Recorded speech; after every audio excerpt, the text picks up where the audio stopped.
सवेरा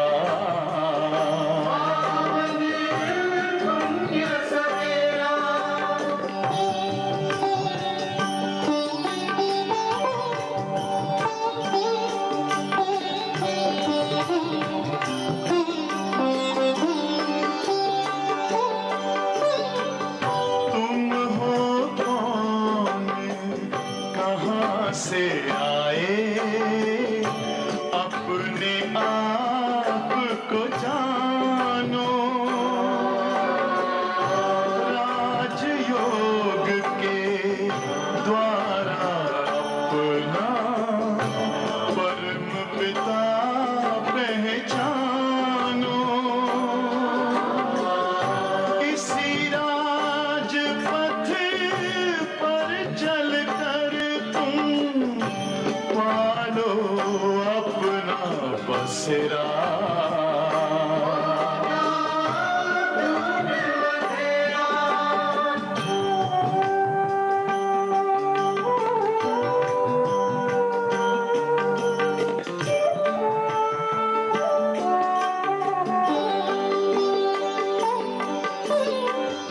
तुम हो आत्मा तन से न्यारे परमात्मा को प्यारे दिव्य गुणों को धारण करके योगी बनो दुलारे ज्योति बिंदु ही तोड़ेगा ये माया मोह का घेरा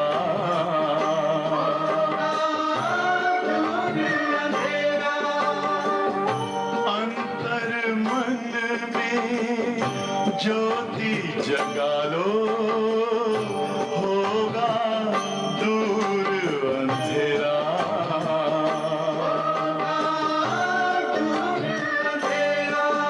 ओम शांति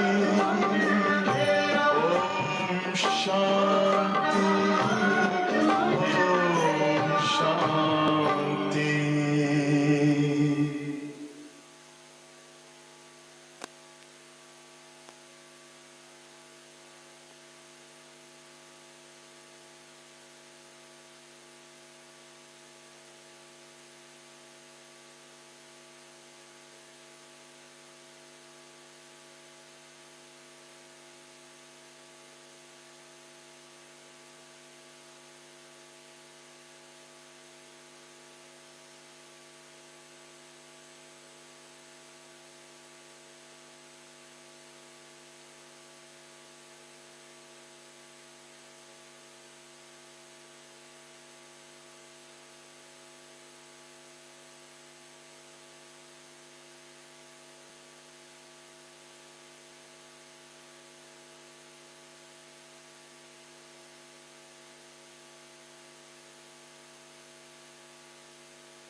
ओम शांति।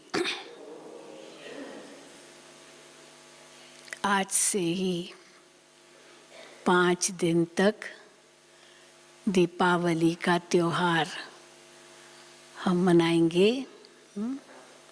आज धनतेरस है, तो नीचे शांतिवन में आज दिन में कार्यक्रम है और सभी को निमंत्रण है। आज की बाबा की मुरली भी काफ़ी गुह्य है, रमणीक है। बाबा ने नशा भी चढ़ाया है। तुम कौन हो? तुम ऊंच ब्राह्मण चोटी हो, देवताओं से भी ऊंचे हो। तो देवताओं से भी ऊंचे हो तो कैसे हमारा व्यवहार होना चाहिए, कैसे हमारी सोच होनी चाहिए, कैसे बोल होने चाहिए, कैसे कर्म होने चाहिए, व्यवहार कैसा होना चाहिए, क्योंकि तुम देवताओं से भी ऊंचो। तो कितनी बड़ी बात आज बाबा ने कही है। तो नशा तो रहे ही, लेकिन वो जो बाबा हमसे चाहते हैं वो होना भी तो चाहिए। तो आज तो बाबा ने जैसे ऑर्डिनेंस ही निकाला है, सबसे बड़ा ऑर्डिनेंस कि कोई भी देहधारी को याद मत करो। जब तुम्हें बाप मिला है, सर्व संबंधों से बाबा तुम बच्चों को सर्व प्राप्ति करा रहा है, तो तुम देहधारियों को क्यों याद करते हो? इसलिए बाबा ने आज ऐसा ऑर्डिनेंस निकाला है। तो देहधारियों को याद किया, माना बाबा कहते हैं क्या होगा? माया खींच के ले जाएगी। माया हमारी बहुत बड़ी दुश्मन है।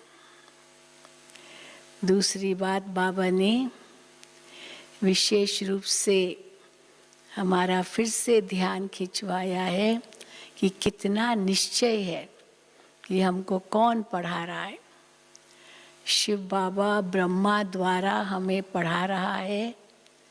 शिव बाबा ने ब्रह्मा द्वारा हमें नया जीवन दिया है, जन्म दिया है। तो हम ब्रह्मा मुख वंशावली सच्चे ब्राह्मण हैं। तो शिव बाबा ब्रह्मा द्वारा महावाक्य उच्चारण करते हैं। जो ये बाबा की मुरली हम सुनते हैं, तो शिव बाबा ब्रह्मा तन में आकर मुरली सुनाते हैं। लेकिन बाबा कहते हैं मैं सारा दिन थोड़ी ब्रह्मा के तन में रहता हूँ। शिव बाबा को तो बहुत काम है। तो सवेरे तो बाबा मुरली चला के चले जाते हैं, फिर दिन भर तो ब्रह्मा बाबा भी तो बोल सकते हैं। कोई अगर आते हैं तो ऐसे थोड़ी कि शिव बाबा को कहेंगे शिव बाबा आओ और इनको समझाओ। ब्रह्मा बाबा भी समझा सकते हैं। अगर ब्रह्मा बाबा नहीं समझा सकते होते तो इतना ऊंच पद कैसे पाएंगे? मम्मा भी समझाती है, तुम बच्चे भी समझाते हो, लेकिन भगवान के महावाक्य हम सुनते हैं सुबह सुबह। इसलिए बाबा सुबह की मुरली पर कितना जोर देते हैं। तो सुनेंगे बाबा के महावाक्य। आज 2/11/2021 है। मीठे बच्चे, तुम्हें मनसा वाचा कर्मणा एक्यूरेट बनना है। एक्यूरेट माना क्योंकि तुम देवताओं से भी ऊंच ब्राह्मण चोटी हो। देवताओं से भी ऊंचे। तो कितना हमारी सोच, हमारे बोल, हमारे कर्म ऊंचे ऊंचे और बिल्कुल एक्यूरेट हो। तो मीठे बच्चे, तुम्हें मनसा वाचा कर्मणा एक्यूरेट बनना है, क्योंकि तुम देवताओं से भी ऊंच ब्राह्मण चोटी हो। प्रश्न है, सबसे गुप्त और महीन बात कौन सी है जो बच्चे भी मुश्किल ही समझ सकते हैं? बाहर के लोग तो समझ ही नहीं सकते हैं, लेकिन बच्चे भी मुश्किल से समझ सकते हैं। ऐसी कौन सी सबसे गुप्त और महीन बात है? उत्तर, शिव बाबा और ब्रह्मा बाबा का भेद समझना। कई लोग कहते हैं ना, ये मुरली तो हमें समझ ही नहीं आती है, अभी ये कौन बोल रहा है? शिव बाबा बोल रहे हैं, ब्रह्मा बाबा बोल रहे हैं, कभी तो थर्ड पर्सन है। ब्रह्मा बाबा के लिए भी कहेंगे, शिव बाबा के लिए भी कहेंगे, तो आखिर ये बोल कौन रहा है? तो एक व्यक्ति की तो बोल नहीं है ना, शिव बाबा ब्रह्मा बाबा दोनों ही बोलते हैं। कभी शिव बाबा बोलेंगे, कभी ब्रह्मा बाबा बोलेंगे, तो हमें समझ लेना चाहिए कि इस समय ये वहाँ वाक्य किसने बोला। तो इसके लिए भी बुद्धि चाहिए समझने की। शिव बाबा और ब्रह्मा बाबा का भेद समझना, ये सबसे गुप्त और महीन बात है। इसलिए हम लोग क्या कहते हैं, बाप दादा, बाप दादा। तो बाप दादा ये हम बच्चों का कोड वर्ड है, कोई नहीं समझता इसका अर्थ क्या है। शिव बाबा है तो ब्रह्मा दादा है, बड़ा भाई है। फिर शिव दादा है, ग्रैंडफादर है, तो ब्रह्मा फादर है। तो ये भी जो बाप दादा का भेद बाबा कहते हैं, ये तुम ही जानते हो। तो शिव बाबा और ब्रह्मा बाबा का भेद समझना, ये सबसे गुप्त और महीन बात है। इसमें कई बच्चे मूंझ जाते हैं। ये राज स्वयं बाप बतलाते हैं कि मैं सवेरे सवेरे इस तन द्वारा तुम बच्चों को पढ़ाता हूँ। बाकी ऐसे नहीं कि मैं सारा दिन इस पर सवारी करता हूँ। ओम शांति। रूहानी बाप रूहानी बच्चों को समझाते हैं। बच्चे कौन हैं? रूहानी बच्चे तो है, लेकिन कौन है ये रूहानी बच्चे? ब्राह्मण। ये कभी भूलो मत कि हम ब्राह्मण हैं और देवता बनने वाले हैं। वर्णों को भी याद करना होता है। यहाँ तुम आपस में ब्राह्मण ही ब्राह्मण हो। ब्राह्मणों को बेहद का बाप पढ़ाते हैं। ये मुरली किसके लिए है? ब्राह्मणों के लिए। ब्राह्मणों को ही बेहद का बाप पढ़ाते हैं। ये ब्रह्मा नहीं पढ़ाते, शिव बाबा पढ़ाते हैं। ब्रह्मा द्वारा ब्राह्मणों को ही पढ़ाते हैं शिव बाबा। शूद्र से ब्राह्मण बनने बिना देवता बन नहीं सकते। वर्षा तो शिव बाबा से मिलता है। शिव बाबा तो सभी का बाप है, केवल ब्राह्मणों का ही बाप नहीं है, सभी का बाप है। शिव बाबा तो सभी का बाप है। इस ब्रह्मा को फिर ग्रेट ग्रैंडफादर कहते हैं। ब्रह्मा के लिए आदि पिता, तो ग्रेट ग्रेट ग्रेट ग्रैंडफादर, 84 जन्म, तो पहला पिता, और ये अभी अंत में हमारे साथ है। तो इस ब्रह्मा को ग्रैंडफादर कहा जाता है। लौकिक बाप तो सबको होते ही हैं, पारलौकिक बाप को भक्ति मार्ग में याद करते हैं।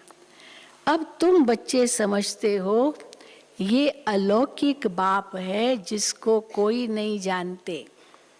चलो शिव परमात्मा है, उनको भक्ति मार्ग में याद किया तो समझेंगे कौन है परमात्मा। लेकिन ब्रह्मा बाप ये अलौकिक बाप है, ग्रेट ग्रेट ग्रैंडफादर है। बाबा कहते हैं इसको कोई नहीं जानते हैं। भल ब्रह्मा का मंदिर है ना, खेड़ ब्रह्मा में ब्रह्मा का मंदिर है, पुष्कर में ब्रह्मा का मंदिर है, और ऊपर से लिखा हुआ है जगत पिता। ब्रह्मा को जगत पिता कहते हैं। भल ब्रह्मा का मंदिर है, यहाँ भी प्रजापिता आदि देव का मंदिर है। उनको महावीर भी कहते हैं, कोई दिलवाला भी कहते हैं। दिलवाड़ा मंदिर में आदि पिता है, आदिनाथ बताते हैं। कोई दिलवाला भी कहते हैं, परंतु वास्तव में दिल लेने वाला कौन है? शिव बाबा है, न कि ब्रह्मा। हाँ, शिव बाबा ब्रह्मा के द्वारा जरूर बच्चों की दिल लेते हैं। तो शिव बाबा है सबकी दिल लेने वाला, न कि ब्रह्मा। सभी आत्माओं को सदा सुखी करने वाला, खुशी देने वाला एक ही बाप है। ये भी सिर्फ तुम बच्चे ही जानते हो। दुनिया में तो मनुष्य कुछ भी नहीं जानते। हम ब्राह्मण ही शिव बाबा से वर्षा ले रहे हैं। तुम भी घड़ी घड़ी भूल जाते हो। याद है बड़ी सहज, योग अक्षर तो सन्यासियों ने रखा है। तुम तो बाप को याद करते हो, योग तो कॉमन अक्षर हो गया है। सब योग योग योग शब्द कहते रहते हैं, लेकिन बाबा कहते तुम तो बाप को याद करते हो, योग तो कॉमन अक्षर है, इनको योगाश्रम भी नहीं कहेंगे। ये ईश्वरीय विश्वविद्यालय है या परिवार है, यूनिवर्सिटी है, योगाश्रम तो नहीं कहेंगे ना, क्योंकि योगाश्रम जब समझते हैं तो वो हठ योग करने वाले वहाँ उनके वहाँ योगाश्रम में होते हैं। तो बाबा कहते इनको योगाश्रम भी नहीं कहेंगे, या तो बच्चे और बाप बैठे हैं, परिवार है। बच्चों का फर्ज है बेहद के बाप को याद करना। हम ब्राह्मण हैं और दादे से वर्षा लेते हैं ब्रह्मा द्वारा, इसलिए शिव बाबा कहते हैं जितना हो सके याद करते रहो। चित्र भी भल याद रखो।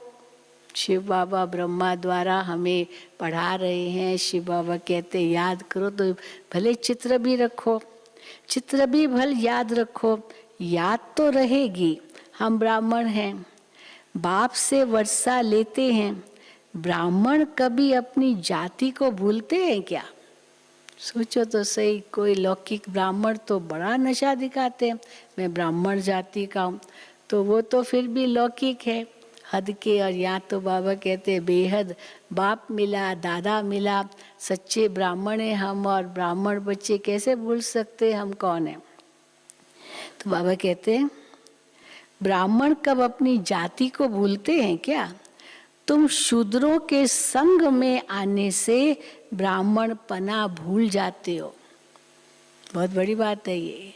यहाँ तो ब्राह्मणों का संग है, यहाँ तो ठीक है, सुरक्षित है, लेकिन जैसे बाहर जाते हैं शूद्रों का संग मिलता है तो ब्राह्मण पना भूल जाते हैं। तो बाबा कहते हैं तुम शूद्रों के संग में आने से ब्राह्मण पना भूल जाते हो। ब्राह्मण तो देवताओं से भी ऊंचे, क्योंकि तुम ब्राह्मण नॉलेजफुल हो, नॉलेजफुल है, ज्ञान है। देवताओं को तो कोई ज्ञान नहीं। हाँ, वो पवित्र जरूर है, लेकिन बाबा कई बार उनको कहते रॉयल बुद्धू है, ज्ञान तो अभी लेते जिससे वो प्रारब्ध पाते हो। बाबा कहते हैं ब्राह्मण तो देवताओं से भी ऊंच है, क्योंकि तुम ब्राह्मण नॉलेजफुल हो। कई पूछते हैं, बाबा मुरली में कहते हैं कि जनक अनुजनक बनता है या राधे अनुराधे बनती है सतयुग में। तो अनु का मतलब तो छोटा होता है, अनु माना छोटा, तो क्या वहाँ राधे छोटी बनेगी या जनक छोटा बनेगा? तो हम कहते हैं हाँ क्यों नहीं। अभी जो जनक माना ब्राह्मण, तो ब्राह्मण तो देवताओं से भी ऊंचे, इसलिए अभी ब्राह्मण है तो जनक, फिर अनुजनक बनेंगे। चलो जैसे जनक का मिसाल देते हैं तो ये अनुजनक बनेंगे, परंतु अनु माना छोटा, तो इसलिए हम ब्राह्मण तो देवताओं से भी ऊंचे। इसलिए बाबा कहते हैं हाँ, क्योंकि तुम ब्राह्मण नॉलेजफुल हो। भगवान को जानी जाननहार कहते हैं ना, इसका अर्थ ये नहीं कि सबके दिल में क्या है ये बैठ देखता है।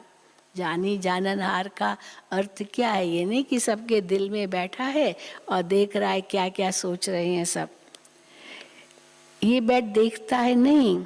उनको सृष्टि के आदि मध्य अंत की नॉलेज है, इसलिए जानी जाननहार है।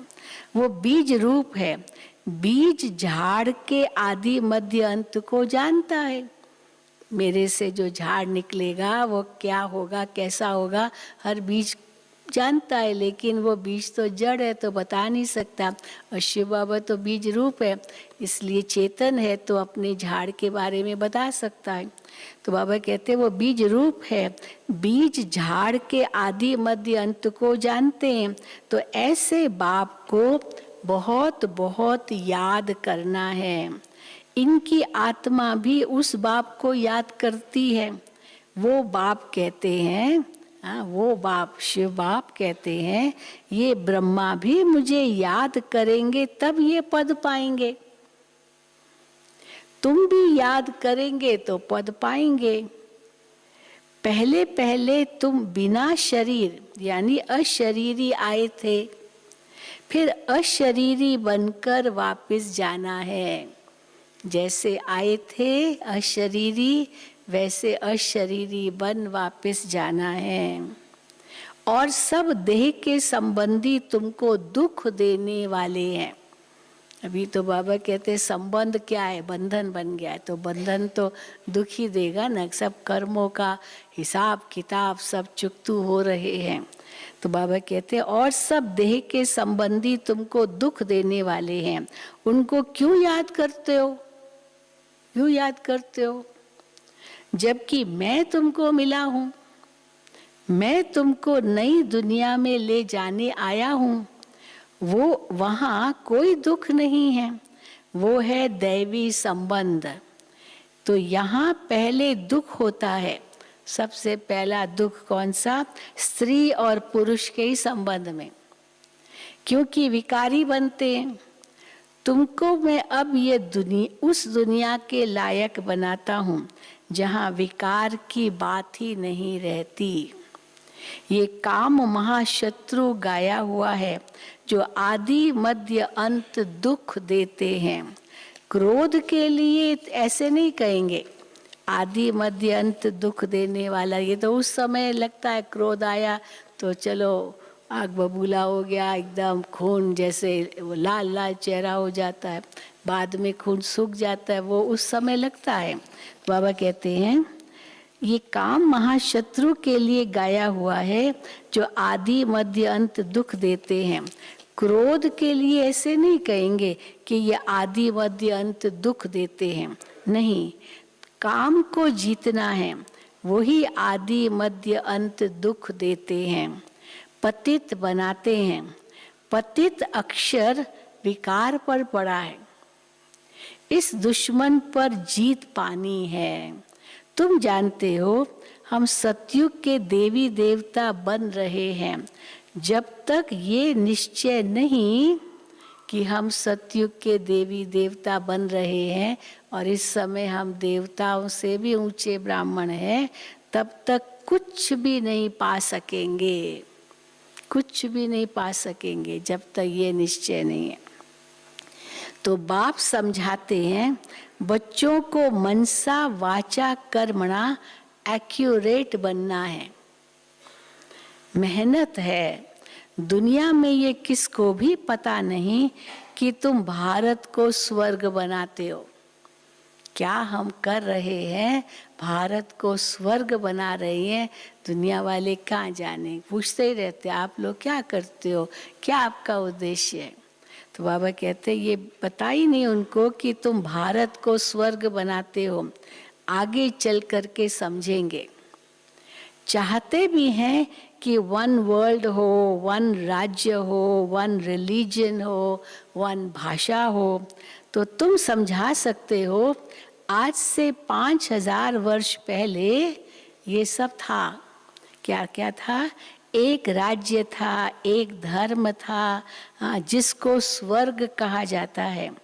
राम राज्य, रावण राज्य को भी कोई नहीं जानते, तुम भी नहीं जानते थे। बाबा का बनने से पहले थोड़ी जानते थे ये सब बातें।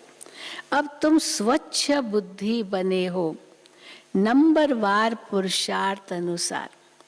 स्वच्छ तो बने, लेकिन फिर भी बाबा कहते नंबरवार पुरुषार्थ अनुसार। सब एक जैसे तो स्वच्छ बुद्धि नहीं बने। नंबरवार पुरुषार्थ अनुसार स्वच्छ बुद्धि बने हो। तो बाप बैठ तुमको समझाते हैं तो जरूर बाप की मत पर चलो, बाप की मत पर चलो।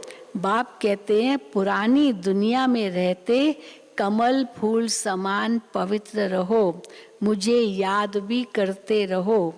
बाप आत्माओं को समझाते हैं, आत्माओं को ही मैं पढ़ाने आया हूँ इन ऑर्गन्स द्वारा। ये तो पुरानी छीछी दुनिया है, छीछी शरीर है। इस दुनिया के लिए बाबा नफरत दिलाते, छीछी दुनिया, छीछी शरीर। तुम ब्राह्मण पूजा के लायक नहीं हो, क्यों नहीं हो? तमो प्रधान शरीर है तो कैसे हम पूजा के लायक होंगे? गायन लायक जरूर हो, इतना ऊंचा कर्तव्य करते हो इसीलिए गायन लायक जरूर हो। पूजन लायक तो देवता ही हैं। तुम श्री मत पर विश्व को स्वर्ग बनाते हो, इसलिए तुम्हारा गायन है, पूजा नहीं हो सकती। गायन जरूर तुम ब्राह्मणों का है, न कि देवताओं का। अभी जो गायन है हम ब्राह्मणों का, इस रूप से थोड़ी गायन होगा देवताओं का। उनका फिर अलग है गायन, ब्राह्मणों का गायन अलग है। गायन जरूर तुम ब्राह्मणों का है, न कि देवताओं का। बाप तुमको ही शूद्र से ब्राह्मण बनाते हैं। देवताओं की आत्मा और शरीर दोनों पवित्र हैं। अब तुम्हारी आत्मा पवित्र होती जाती है, लेकिन क्या पवित्र नहीं होता है? आत्मा तो पवित्र होती जाती है, लेकिन शरीर पवित्र नहीं होता। ये तो तमो प्रधान तत्वों का बना हुआ है, ये तो पतित यानी तो और ही तमो प्रधान तो हो ही रहा है, जर्जड़ी भूत हो ही रहा है। बुढ़ापा आएगा तो सब शिथिल होने लगती ना अंग भी, तो इसलिए शरीर तो पवित्र नहीं है। अब तुम ईश्वर की मत पर भारत को स्वर्ग बना रहे हो, तुम भी स्वर्ग के लायक बन रहे हो।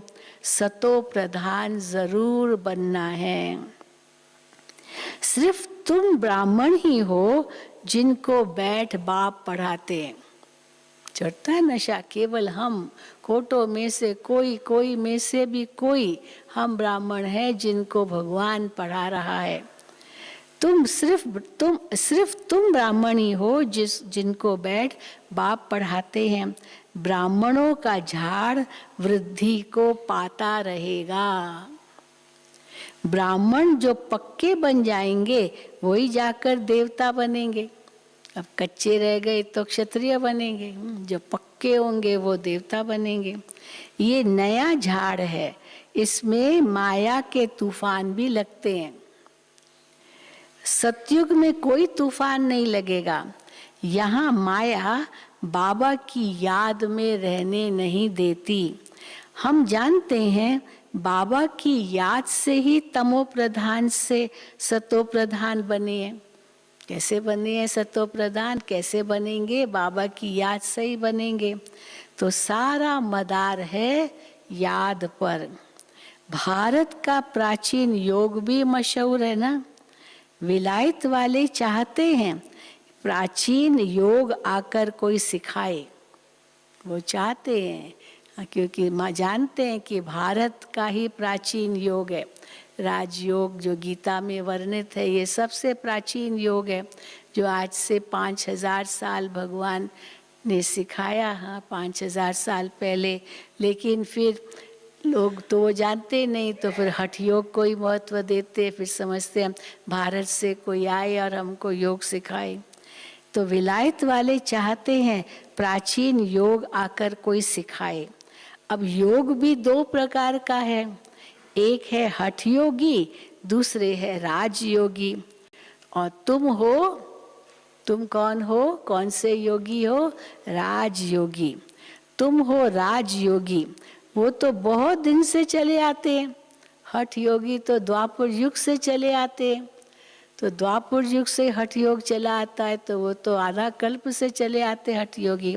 राजयोग का तो अब तुमको पता पड़ा है, केवल संगम पर ही राजयोग का हमें पता चलता है। द्वापर कलयुग में तो हठ योग ही चलता है। राजयोग का अब तुमको पता पड़ा है। सन्यासी क्या जाने राजयोग से? क्यों बाबा कहते सन्यासी क्या जाने राजयोग से? क्योंकि राजयोग माना जिससे राजाई की प्राप्ति हो। गीता में आता है, अर्जुन, हे अर्जुन, मैं तुमको राजयोग सिखाकर राजाओं का राजा बनाता हूँ। अब वो राजयोग जिससे राजाओं का राजा बनते हैं, सन्यासी तो राजाई को मानते ही नहीं है। सुख तो यहाँ कागविष्टा समान समझते हैं, मोक्ष चाहिए, बस विलीन होना है, ब्रह्म में लीन होना है। तो राजयोग वो क्या जाने, हठ योग जरूर जानते हैं। तो बाबा कहते हैं सन्यासी क्या जाने राजयोग से? बाप ने आकर बताया है, राजयोग मैं ही आकर के सिखाता हूँ। भगवान के सिवा और कोई राजयोग नहीं सिखा सकता है। कृष्ण तो सिखला ना सके, अब वहाँ कृष्ण का नाम दे दिया है तो समझते श्री कृष्ण ने सिखाया राजयोग।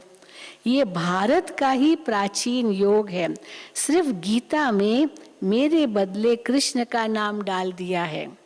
कितना फर्क हो गया। कहाँ शिव बाबा राजयोग सिखाने वाला और कहाँ श्री कृष्ण का नाम डाल दिया है कि उसने राजयोग सिखाया। कितना फर्क हो गया है। शिव जयंती होती है तो तुम्हारे वैकुंठ की भी जयंती होती है। शिव बाबा आते ही पहले स्वर्ग का साक्षात्कार करा देते हैं कि मैं तुमको ऐसा विष्णु समान बनाता हूँ। तो बाबा कहते हैं शिव जयंती होती है तो तुम्हारे वैकुंठ की भी जयंती होती है, जिसमें कृष्ण का राज्य है, श्री नारायण का राज्य है। तुम जानते हो शिव बाबा की जयंती है, हाँ, फिर उसके साथ साथ गीता की भी जयंती है, फिर वैकुंठ की भी जयंती हो रही है। स्थापन हो रहा है वैकुंठ तो उसकी भी जयंती हो रही है। शिव बाबा तो आते ही पहले गीता सुनाते हैं तो गीता जयंती है साथ साथ। तो बाबा कहते हैं तुम जानते हो शिव बाबा की जयंती है तो गीता की भी जयंती है, वैकुंठ की भी जयंती हो रही है। तुम पवित्र बन जाएंगे। कल्प पहले मौफिक स्थापना हो रही है तो शिव बाबा की जयंती सो स्वर्ग की जयंती। बाबा ही आकर के स्वर्ग की स्थापना करते हैं। अब बाप कहते हैं मुझे याद करो। याद न करने से क्या होगा, माया कुछ न कुछ विकर्म करा देती है। अगर याद में होंगे तो माया विकर्म नहीं कराएगी, पर याद में नहीं होंगे, भूल गए बाबा को, तो माया कुछ न कुछ विकर्म करा देती है। याद नहीं किया और लगी चमाट माया उसी समय थप्पड़ मार देती है। याद भूली बाबा की तो लगी चमाट।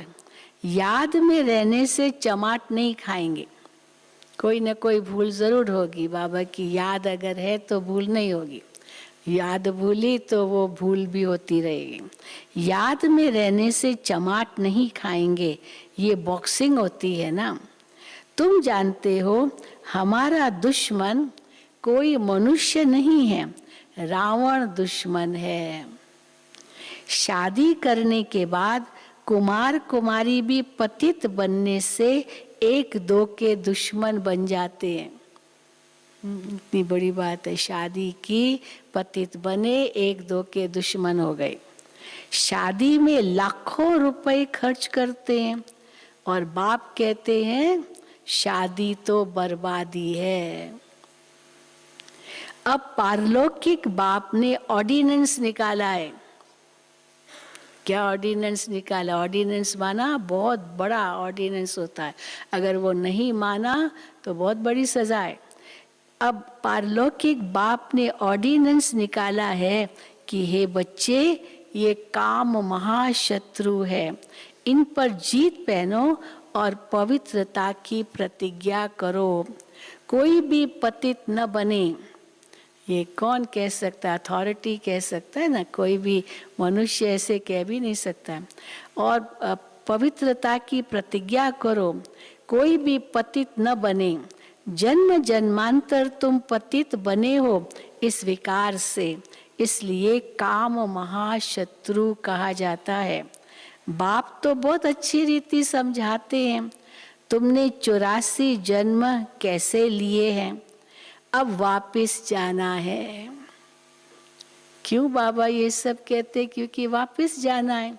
अभी तो इस दुनिया में रहना भी नहीं है, तो इसीलिए काम को जीतो, विकारों को जीतो, अशरीरी बनो, वापस जाना है। अब वापस जाना है, तुमको तो बड़ा ही शुद्ध अहंकार होना चाहिए। शुद्ध अहंकार, अशुद्ध अहंकार नहीं, शुद्ध अहंकार होना चाहिए। हाँ, क्या शुद्ध अहंकार होना चाहिए? हम आत्माएं बाप की मत पर चल भारत को स्वर्ग बना रहे हैं। शुद्ध नशा है ये। हम बाप की श्रीमत पर चल इस भारत को स्वर्ग बना रहे हैं। हम ही फिर स्वर्ग में राज्य करेंगे, हम ही बना रहे हैं, हम ही राज्य करेंगे। जितनी मेहनत करेंगे उतना पद पाएंगे।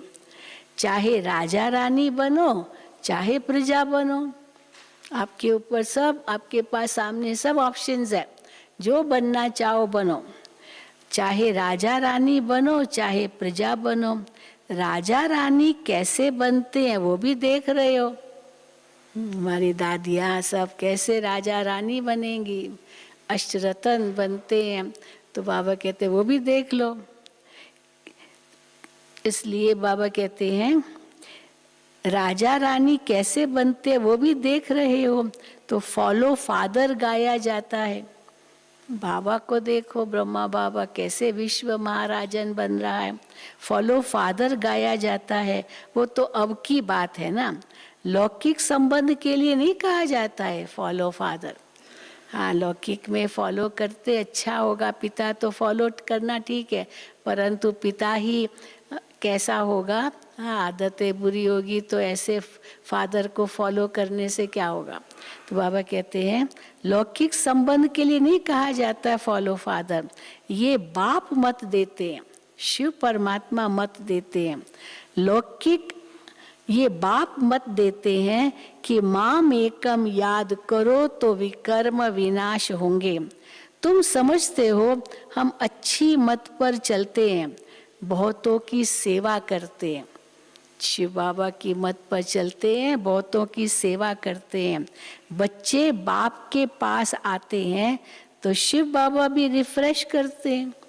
मधुबन में आते हैं बाबा के पास तो बाबा रिफ्रेश करते हैं, तो ये भी रिफ्रेश करते हैं। ये माना ब्रह्मा बाबा भी रिफ्रेश करते हैं, ये भी तो सीखते हैं ना। ब्रह्मा बाबा भी सीखते, शिव बाबा जो सुनाते ब्रह्मा बाबा भी सुनते हैं, ये भी तो सीखते हैं ना। शिव बाबा कहते हैं मैं आता हूँ सवेरे सवेरे, सवेरे को आता हूँ, इसलिए शिव बाबा को कहते सवेरे का साईं, सवेरे का साईं। हाँ, शिव बाबा सवेरे सवेरे आता है पढ़ाने। शिव बाबा कहते हैं मैं आता हूँ सवेरे को। अच्छा, फिर कोई मिलने आते हैं, सारे दिन में बाबा से कोई मिलने आते हैं, तो क्या ये ब्रह्मा नहीं समझाएंगे? ऐसे कहेंगे क्या शिव बाबा आप आकर के समझाओ, मैं नहीं समझाऊंगा? ब्रह्मा बाबा भी समझा सकते हैं। ये बड़ी गुप्त गुह्य बातें हैं ना, मैं तो सबसे अच्छा समझा सकता हूँ। ब्रह्मा बाबा कहते हैं मैं सबसे अच्छा समझा सकता हूँ। तुम ऐसे क्यों समझते हो कि शिव बाबा ही समझाते हैं और ये नहीं समझाते होंगे? ये भी जानते हो कल्प पहले इसने समझाया है तब तो ये पद पाया है। अगर ब्रह्मा बाबा नहीं समझा सकता होता तो इतना ऊंच पद कैसे पाएगा? तब ऊंच पद पाया है माना ब्रह्मा बाबा भी समझाते हैं, लेकिन फिर बाबा कहते हैं आप हमेशा ये समझो शिव बाबा समझाते, नहीं तो बुद्धि योग इसमें चला जाएगा। इसलिए शिव बाबा समझाते हैं, ये सोचेंगे तो शिव बाबा ही याद रहेगा। तो इसलिए ब्रह्मा बाबा कितना नम्र बन जाते हैं। हाँ, ये वो ही समझाता है। बाबा कहते हैं ये भी जानते हो कल्प पहले, तो ऐसे क्यों समझते हो कि शिव बाबा ही समझाते हैं? ये नहीं समझाते होंगे। ये भी जानते हो कल्प पहले इसने समझाया है तब तो ये पद पाया है। मम्मा भी समझाती थी ना, वो भी ऊंच पद पाती है। वहाँ बाबा को सूक्ष्म वतन में देखते हैं। ब्रह्मा बाबा को संदेशियाँ जाती थी, भले साकार में बाबा यहाँ होते, लेकिन संदेशियाँ बाबा को वतन में देखती थी। तो वहाँ बाबा को सूक्ष्म वतन में देखते हैं तो बच्चों को फॉलो करना है, क्योंकि ये संपूर्ण बनते हैं तो इनको फॉलो करना है। सरेंडर होते भी गरीब है, बाबा के पास कौन सरेंडर होते? गरीब है। साहूकार तो सरेंडर हो ना सके, उनको तो अपने बाप की प्रॉपर्टी का नशा होगा, तो बाप की प्रॉपर्टी मिलेगी तो सरेंडर होना सहज नहीं है उनके लिए। सरेंडर तो साहूकार हो न सके, गरीब ही कहते हैं बाबा ये सब कुछ आपका है। शिव बाबा तो दाता है, वो तो कभी लेता नहीं। शिव बाबा को क्या देंगे, वो तो कभी लेता नहीं। बच्चों को कहते हैं ये सब कुछ तुम्हारा है, संभालो तुम, हाँ रखो तुम, लेकिन मेरा समझ कर चलो, ट्रस्टी होकर चलो। बच्चों को कहते ये सब कुछ तुम्हारा है। अपने लिए महल यहाँ वहाँ नहीं या वहाँ नहीं बनाता हूँ, न स्वर्ग में मैं अपने लिए महल बनाता हूँ, न यहाँ मैं अपने लिए महल बनाता हूँ। शिव बाबा कहते हैं परम धाम में तो महल बनाने की बात ही नहीं है।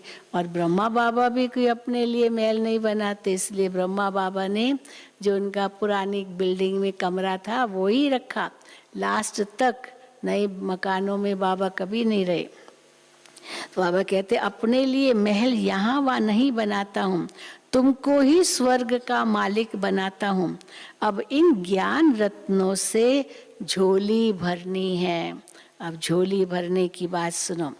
अब इन ज्ञान रत्नों से झोली भरनी है। मंदिर में जाकर कहते हैं झोली भर दो। शिव के मंदिर में खास कहते हैं भर दे झोली, भर दो झोली। तो मंदिर में जाकर कहते झोली भर दो, परंतु किस प्रकार की झोली? शिव बाबा किससे झोली भरते हैं? किस चीज की झोली भर दो, क्या डालो उस झोली में, शिव बाबा से मांगते हैं। अब झोली भरने वाली तो लक्ष्मी है। दीपावली पर लक्ष्मी की पूजा होती है और उनको कहते हैं हाँ लक्ष्मी की पूजा करेंगे तो लक्ष्मी धन देगी, तो इसीलिए लक्ष्मी का पूजन करते हैं, तो वो तो धन से झोली भरेगी। अब शिव बाबा किससे झोली भरेगा? वो धन तो नहीं डालेगा ना शिव बाबा हमारी झोली में। शिव बाबा किससे झोली भरेगा? तो अब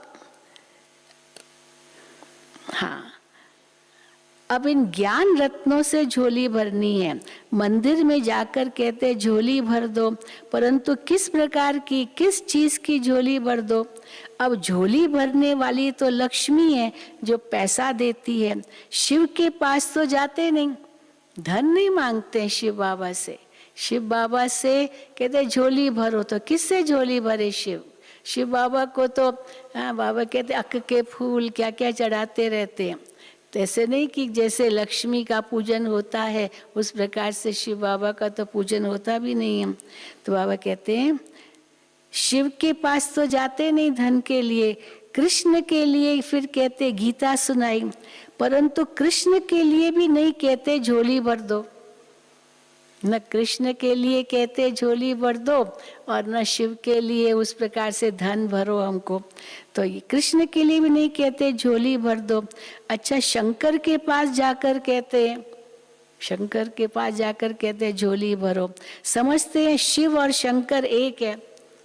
अब बाबा कहते शंकर तो झोली खाली करने वाला है, शंकर थोड़ी धन से झोली भरेगा, और ही शंकर तो झोली खाली करने वाला है, सबको मुक्ति दिलाएगा। शंकर के लिए कहते हैं आंख खोली विनाश हुआ, तो विनाश माना सारी झोली खाली, सब धन संपत्ति सब खाली, शरीर भी नहीं, तो वो तो झोली खाली करने वाला है, विनाश कराने वाला। शंकर तो झोली खाली करने वाला है, हमारी झोली तो कोई खाली कर नहीं सकता है। ये नशा है, ब्राह्मणों की झोली कोई खाली कर नहीं सकता है। दुनिया वालों की तो झोली खाली हो जाएगी, जो भी धन संपत्ति है सब यहीं की यहीं रह जाएगी, और हम बच्चे बाबा कहते भरतू जाएंगे। किससे भरतू जाएंगे? श्रेष्ठ कर्मों से भरतू जाएंगे, ज्ञान गुण शक्तियों के खजाने से भरतू होकर जाएंगे। इसलिए हमारी झोली कोई खाली नहीं कर सकता है, ये धन की तो बात ही नहीं है। तो बाबा कहते हैं शंकर तो झोली खाली करने वाला है, हमारी झोली तो कोई खाली नहीं कर सकता है। विनाश तो होना ही है, गाया भी हुआ है, रुद्र ज्ञान यज्ञ से विनाश ज्वाला निकली, परंतु ऐसे कोई समझते थोड़ी है। रुद्र ज्ञान यज्ञ से विनाश ज्वाला निकली। माना इस रुद्र ज्ञान में जो विकारों की आहुति देते हैं, स्वाहा होते हैं, नई दुनिया की रचना करते हैं, उसके आधार से बाबा कहते विनाश ज्वाला प्रज्वलित होगी। तुम्हारी स्थापना हो जाएगी तो विनाश तो होना ही है, इसीलिए उससे विनाश ज्वाला निकली। परंतु ऐसे कोई समझते थोड़ी है। तुम बच्चों को ग्रस्त व्यवहार में भी रहना है, धंधा भी करना है।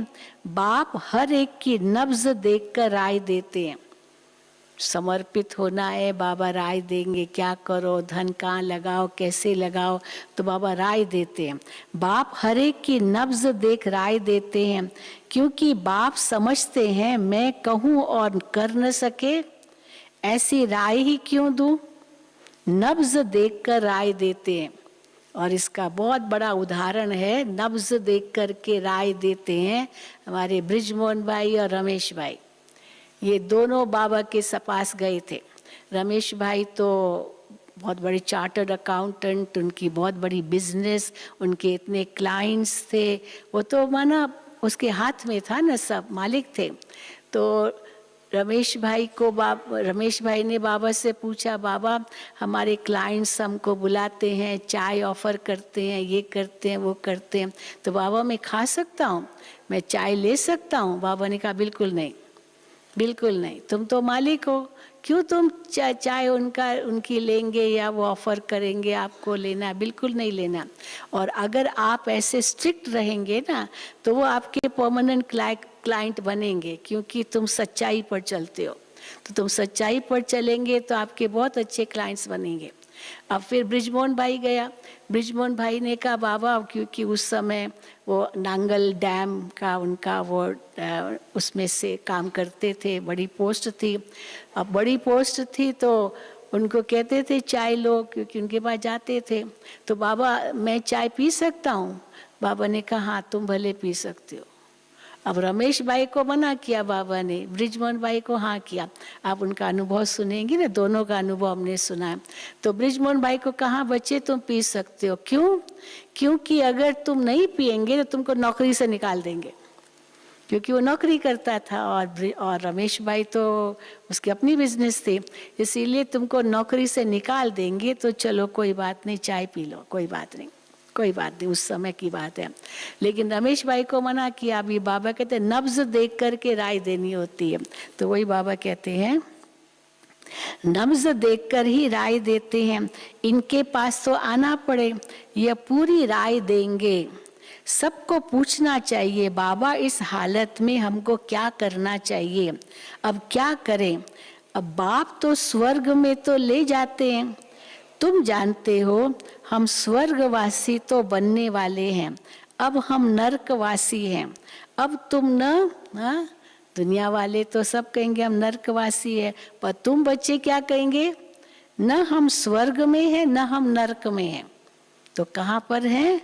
बाबा कहते हैं अब तुम न नरक में हो न स्वर्ग में हो। जो जो ब्राह्मण बनते हैं उनके लिए क्या कहेंगे?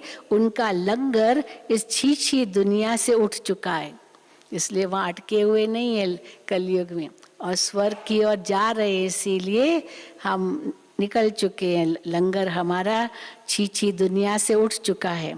तुम कलयुगी दुनिया से किनारा अब छोड़ चुके हो।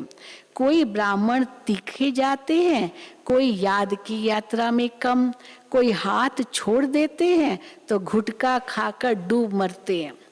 बाबा का हाथ छोड़ा तो घुटका खाकर डूब मरते हैं, अर्थात फिर कलयुग में चले जाते हैं। तुम जानते हो खिवैया अब हमको ले जा रहे हैं, वो यात्रा तो अनेक प्रकार की है, तुम्हारी यात्रा एक ही है, ये बिल्कुल ही न्यारी यात्रा है। हाँ तूफान आते हैं तो याद को तोड़ देते हैं, इस याद की यात्रा को अच्छी रीति पक्का करो, मेहनत करो। तुम कर्म योगी हो, जितना हो सके हथ कार डे दिल यार डे, हाथों से काम करो और दिल शिव बाबा को दो। आधा कल्प से तुम आशिक बन माशूक को याद करते आए हो। वो सदा ही माशूक है शिव बाबा, वो आशिक नहीं बनता, वो सदा ही माशूक है। तुम आशिक बन उस माशूक को याद करते आए हो। बाबा हमको यहाँ बहुत दुख है, यही तुम उस माशूक को कहते आए हो। अब हमको सुख धाम का मालिक बनाओ। याद की यात्रा में रहेंगे तो तुम्हारे पाप खलास हो जाएंगे। तुमने ही स्वर्ग का वर्षा पाया था, अब गंवाया है। भारत स्वर्ग था तब कहते हैं प्राचीन भारत। भारत स्वर्ग था तब कहते प्राचीन भारत। भारत को बहुत मान देते हैं, सबसे बड़ा भी है और सबसे पुराना भी है। हाँ, फिर क्या कहते हैं भारत के लिए? सोने की चिड़िया। सबसे पुराना भी, सबसे धनवान भी, सबसे बड़ा भी। तो ये तो तुम बच्चे जानते हो। अब विनाश सामने खड़ा है। जो अच्छी रीति समझते हैं कि विनाश सामने खड़ा है, उन्हों के अंदर में बहुत खुशी रहती है। प्रदर्शनी में कितने आते हैं, अहमदाबाद में देखो कितने साधु संत आदि हर प्रकार के आए। वहाँ एग्जीबिशन लगाई होगी अहमदाबाद में, तब नया नया सेंटर भी बना था अहमदाबाद में बाबा के होते हुए, और फिर एग्जीबिशन लगाई थी तो कई साधु संत महात्माओं को बुलाया था, तो बाबा कहते वो आए थे। तो साधु संत आदि हर प्रकार के आए। कहते हैं तुम तो सत्य कहती हो, परंतु हमको बाप से वर्षा लेना ये थोड़ी बुद्धि में बैठता है। तुम सच कहती हो ये तो बताएंगे, लेकिन बाप से वर्षा लेना है ये थोड़ी समझते हैं, ये थोड़ी बुद्धि में बैठता है। यहाँ से बाहर निकले खलास। अभी तुम जानते हो कि बाप हमको स्वर्ग में ले जाते हैं। वहाँ सतयुग में न गर्भ जेल है न वो जेल होगा। फिर कभी जेल का मुंह देखने को नहीं मिलेगा। आधा कल्प जेल का मुंह देखने को नहीं मिलेगा। दोनों जेल नहीं रहेंगी। यहाँ ये सब है माया का पंप। आजकल हर एक बात क्विक होती है। माया का पंप में सब कुछ quick quick quick, minute motor minute, एक एक मिनट में कितना सब कुछ नई नई बातें आ जाती है। तो बाबा कहते हैं सब कुछ क्विक होता है। और क्या क्या क्विक है? बाबा कहते हैं मौत भी क्विक, मरना भी क्विक है, वो जल्दी जल्दी। तो मौत भी क्विक होता रहता है। सतयुग में ऐसे कोई उपद्रव होते ही नहीं। यहाँ मौत भी जल्दी तो दुख भी बहुत होंगे। अभी तो बाबा कहते हैं दुखों के पहाड़ गिरेंगे। या मौत भी जल्दी तो दुख भी बहुत होंगे। सब खलास हो जाएंगे, सारी धरती नई हो जाएगी। सतयुग में देवी देवताओं की राजधानी थी, सो जरूर फिर होगी। आगे चल देखना क्या होता है, आगे चल देखना क्या होता है। बहुत भयंकर सीन है, बहुत भयंकर सीन है। तुम बच्चों ने साक्षात्कार किया है, बहुत भयंकर सीन है। बच्चों के लिए मुख्य तो है याद की यात्रा, ये है चढ़ती कला की यात्रा। याद की यात्रा क्या है? चढ़ती कला की यात्रा। अच्छा, मीठे मीठे सिकील दे बच्चों प्रति माता पिता बाप दादा का याद प्यार और गुड मॉर्निंग। रूहानी बाप की रूहानी बच्चों को नमस्ते। हम रूहानी बच्चों की रूहानी बाप दादा को याद प्यार, गुड मॉर्निंग और नमस्ते। धारणा के लिए मुख्य सार पहला, सदा इसी स्मृति में रहना है कि हम ब्राह्मण हैं। हम ब्राह्मणों को ही भगवान पढ़ाते हैं। हम अभी ब्राह्मण सो देवता बन रहे हैं। दूसरा, ज्ञान रत्नों से अपनी झोली भरकर दान करना है।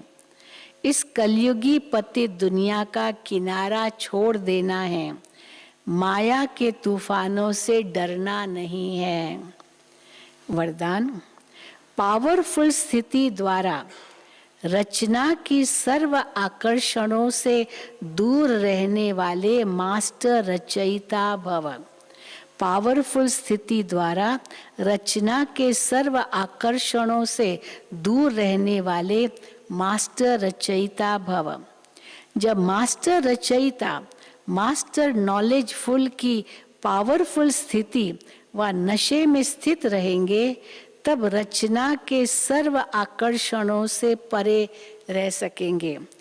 क्योंकि अभी रचना और भी भिन्न भिन्न रंग ढंग रूप रचेगी, इसलिए अभी बचपन की भूलें, अलबेलेपन की भूलें, आलस्य की भूलें, बेपरवाही की भूलें जो हो रही है, उन्हें भूल कर अपने पावरफुल शक्ति स्वरूप, शस्त्रधारी स्वरूप, सदा जागती ज्योति स्वरूप को प्रत्यक्ष करो, तब कहेंगे मास्टर रचयिता।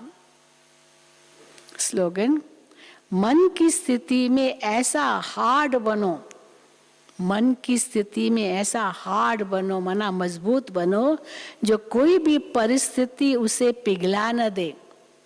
कई बहुत इमोशनल होते हैं ना, भावुक बहुत होते हैं, छोटी छोटी बात में जैसे रोना आ जाता है, छोटी छोटी बात में आंखें भर आती है, दिल भर आती है।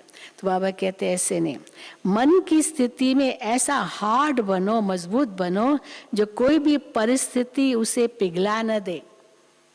अच्छा, ओम शांति, ओम शांति। तो जैसे बताया, सभी को निमंत्रण है। आज शांतिवन दीपावली के प्रोग्राम के लिए सभी मधुबन निवासी भाई बहनों के लिए 9 बजे बसेस मिलेगी। मधुबन निवासी भाई बहनों के लिए 9 बजे बस मिलेगी, और सेवाधारी भाई बहनें भी अपनी अपनी सेवाओं को देखते हुए जा सकते हैं। सेवाएं भी तो यहाँ चल रही है, तो टोलियाँ भी बन रही है, बहुत कुछ हो रहा है, इसीलिए अपनी सेवा को देखे, अपने इंचार्ज से पूछे, अगर वो छुट्टी दे तभी जाएं।